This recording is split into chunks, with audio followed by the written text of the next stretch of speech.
Então, vamos lá, declarar duas variáveis aqui, né, do tipo float.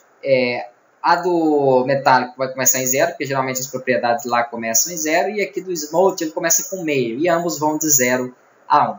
Aqui eu vou então fazer o seguinte, eu vou falar então para que ele pegue o meu material do objeto, em vez de setar uma cor para ele, eu vou setar as opções aqui que eu tenho de metálico e de glossiness, né? Se eu quiser trabalhar o metálico, vai ser utilizando o setFloat mesmo, para que eu possa setar um método aqui para ele. Se vocês olharem lá, como eu já tinha mostrado, o método é o metallic, dessa forma aqui. E aqui eu passo a minha variável metallic para ele, e aí a gente vai poder trabalhar essas propriedades. E a mesma coisa aqui no smooth, no glossiness, né, que vai ser aqui, para fazer o efeito de smooth, a propriedade é glossiness. Dessa forma aqui. E aqui eu passo a minha variável smooth, que eu criei ali assim. Só confirmar lá, metallic e gloss, né? Se tiver errado também vai dar erro aqui, mas aqui eu tenho metallic, isso mesmo, 2L, e glossiness, isso, exatamente, então tá certo aqui. Vou rodar novamente, vou selecionar aqui o meu cubo instância, que tem um script, e aqui dentro das propriedades dele a gente vai conseguir visualizar, né, que ele vai ter aplicado aqui o metálico 0, ó.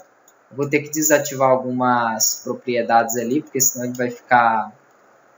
ele vai ficar sempre mostrando dessa forma, né? Transparência e tudo. Na verdade, isso também aconteceu, que ele deixou de transparente desse jeito, porque eu estou correndo com esses recursos aqui ainda. Então, deixa eu tirar isso aqui, para que ele não fique transparente. Se eu deixar o material com o modo 3, que é transparente, eu vou ter que deixar isso aqui ativo. Então, fica claro isso aí para vocês. Vou dar um Ctrl S novamente.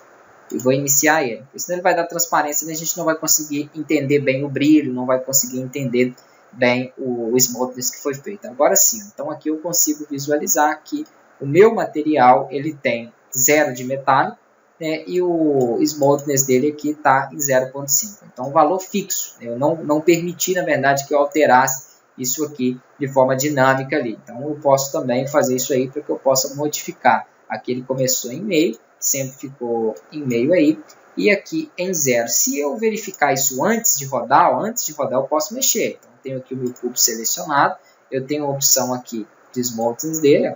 Consigo então alterar perfeitamente, né? E a opção metálica.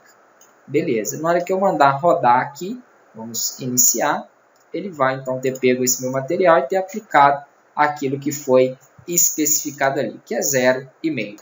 Só que aqui, ó, esse vai ser, eu estou alterando errado, porque esse vai ser o do próprio objeto mesmo. Eu teria que alterar no do material. Vou rodar de novo aqui para a gente ver. Por isso que ele não estava deixando ali. Fui conferir lá, mas está tudo certo. Aqui que eu posso modificar então.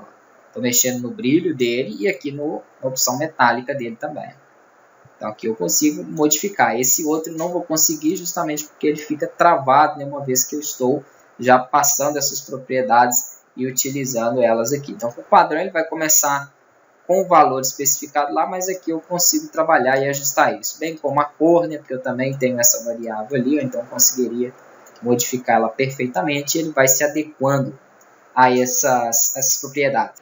Outra coisa interessante aqui que a gente pode estar mexendo, né, é o tiling, que é a quantidade de vezes em que a textura se repete. Então aqui a gente tem ela em 1, mas eu poderia colocar aqui para que essa textura se repetisse. Se a gente viu no curso de cenários, né, de montagem de cenários, poderia colocar para que ela se repetisse, por exemplo, 3 vezes aqui na horizontal, 3 vezes na vertical, e aí essa minha textura ia ter essa modificação. O offset, que sempre fica 0 e 0, que faz basicamente com que a minha textura se desloque em uma posição específica. Então a gente consegue aí estar alterando também, né, essas propriedades. Para poder fazer isso, vamos mexer dentro dessas propriedades aqui do tiling e do offset, né? Vamos aqui para o código. Eu vou precisar de criar algumas variáveis, então vamos colocar aqui primeiro uma variável, e ela vai ser do tipo vector2, por quê? Porque são duas posições, x e y, eu não trabalho com o eixo z, então não precisa de utilizar, nem posso utilizar um vector3, tem que ser um vector2. Eu vou chamar de tiling e aqui vou falar então que ela é